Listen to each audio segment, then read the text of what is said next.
Oi, turma, tudo bem? Hoje a gente vai falar sobre o Windows 8 e vai falar sobre os aplicativos básicos do Windows.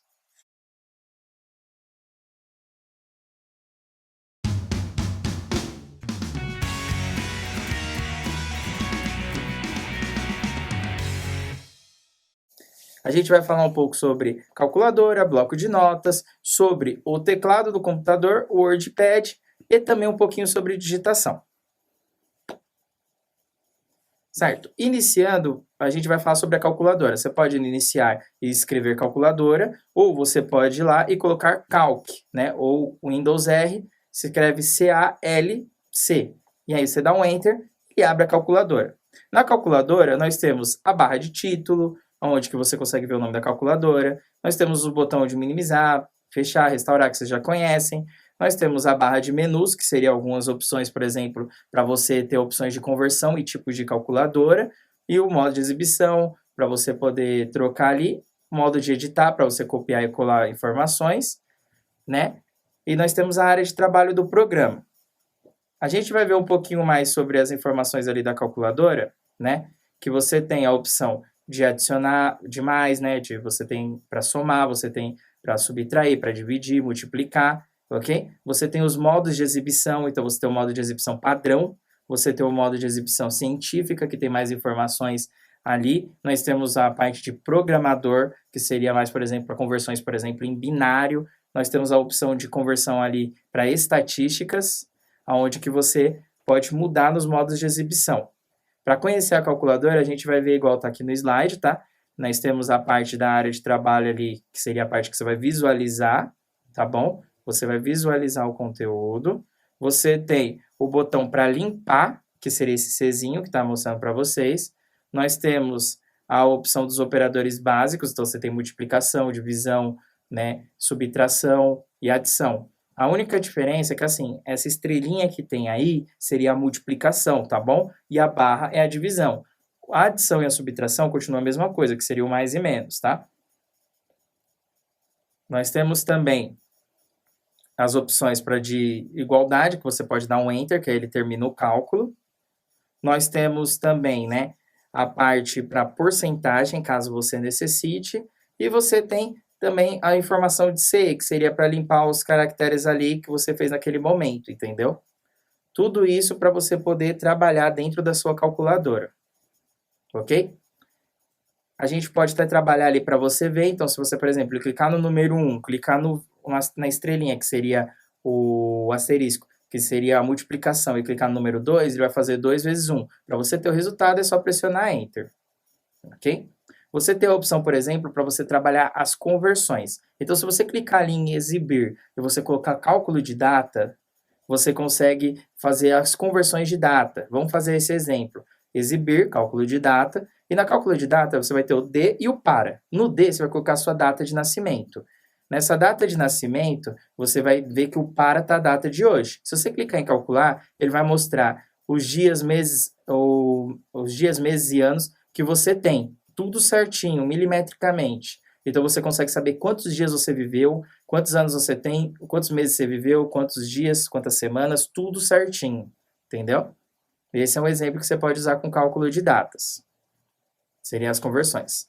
Nós temos também outro aplicativo, que seria o quê? O bloco de notas. O bloco de notas é para anotações muito simples, que ele só trabalha com uma formatação. Então você vai iniciar, coloca bloco de notas, ou você pode ir lá no Windows R no executar e colocar Notepad, tudo junto, que ele também pesquisa e abre o bloco de notas.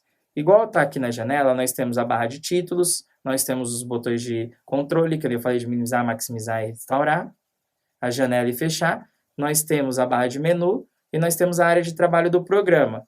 E nós temos o cursor ali, que seria onde que está piscando, que seria onde que vai inserir a informação. Nós temos a opção de salvar o arquivo que você fez. Então, se você for no menu arquivo lá em cima, você vai ter a opção de salvar, e aí você pode clicar lá em salvar, que ele vai salvar o conteúdo. Aí você tem que definir o local, por exemplo, pasta documentos, área de trabalho, pasta imagens. E aí você tem que definir um nome embaixo. Então, você, por exemplo, meu primeiro texto. Então, você escreve meu primeiro texto e você clica em salvar. Ok? Certo. Então, com isso, a gente aprendeu como que trabalha aí no bloco de notas. Nós temos aqui também, falando um pouquinho sobre o teclado. Então, falando de uma forma geral, nós temos os botões, por exemplo, de ESC, que seria de escape, que é o primeiro botão lá em cima. Então, quando você está em tela cheia, você aperta ele, normalmente sai da tela cheia. Você tem os botões de controle, que é do F1 ao F12. Dependendo do programa, ele tem algumas funcionalidades, que nem o F1 é universal, o F1 é para ajuda. Tem alguns programas, por exemplo, que o F12 salva, que o F7 faz a correção ortográfica, e aí varia de programa em programa, tá bom?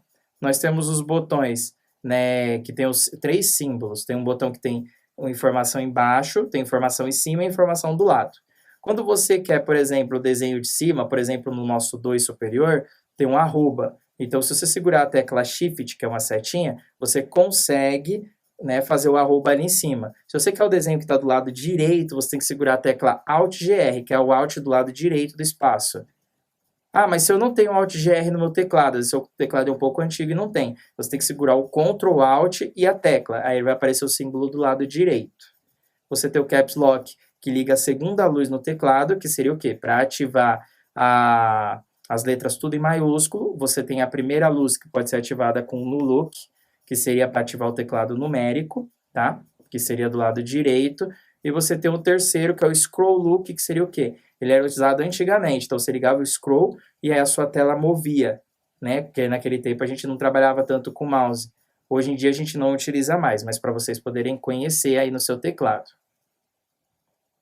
Aí com isso a gente aprende a parte de teclado aí, viu tudo certinho, né?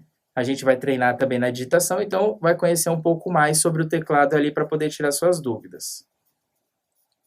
Nós temos o Paint, que seria o quê? Um editor bem básico de imagens ali, que você pode fazer desenhos também, personalizar alguns itens.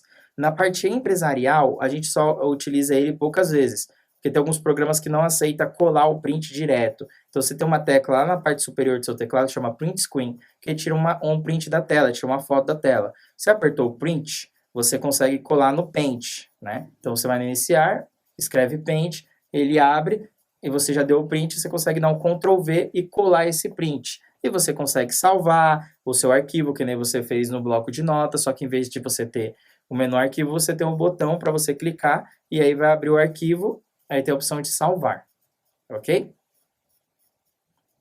Que seria o botão do Paint. Certo, vamos continuar aí, tá? Depois que a gente salvou o arquivo do Paint, que é o mesmo processo de salvar o do bloco de notas, aí a gente vai estar trabalhando outra parte aí. A gente já vai estar passando para a parte do WordPad.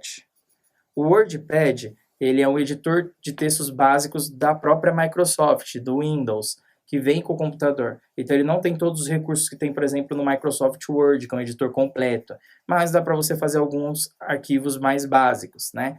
Então, você vai iniciar, escreve WordPad, e aí você consegue abrir esse programa, pode fazer algumas edições, formatações, e você tem também o botão para você salvar esse arquivo, do mesmo jeito que salvou nos outros, tá bom?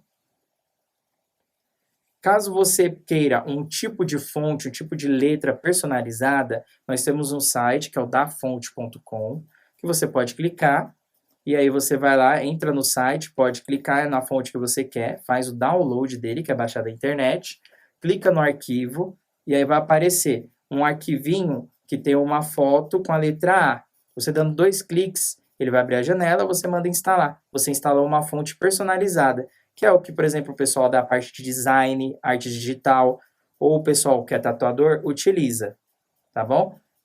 Vamos lá, agora a gente vai falar um pouco sobre digitação, mas antes de falar sobre a digitação, a gente tem que falar sobre a postura, tá? Quando você trabalha digitando, trabalha no computador, existe uma postura correta para você não ter problemas posteriores. Então, uma das coisas é o quê? Se você passa mais de 6 horas por dia ali trabalhando e você é um pouco baixinho, o bom é que para você ficar com o seu pé fixo, você tem um calço nos pés, tá bom? Para você poder estar trabalhando direitinho, o legal é que você esteja com a sua cabeça no nível do monitor. Então, você tem que estar olhando diretamente para o monitor. Por isso que muitas empresas trabalham com cadeiras que têm autoajuste, que você pega e ajusta tudo direitinho. Os seus pulsos, ele fica sobre a mesa, eles não ficam se mexendo, tá? O que mexe são seus dedos, ok? E tem um ângulo de 90 graus ali para estar com a postura correta, como está mostrando também na imagem. Nós temos os dedos corretos para poder digitar, então você tem que utilizar todos os seus dedos para fazer uma digitação correta, que nem está mostrando na imagem, tá? Os polegares só servem para dar espaço, ok? E a gente usa principalmente os dedos mindinhos, que é o que normalmente a gente não utiliza, né? Então o certo é utilizar, ok? Com isso, a gente termina a aula de hoje, né? Vendo essa parte aí, e eu vou deixar um site legal para vocês poderem trabalhar, tá? A parte de digitação. Então, eu vou pedir para vocês acessarem o typingclub.com e você consegue acessar ele e consegue treinar a digitação gratuitamente. Espero que vocês tenham gostado da aula. Qualquer dúvida, deixe nos comentários. Façam os seus exercícios. Bons estudos. Até mais.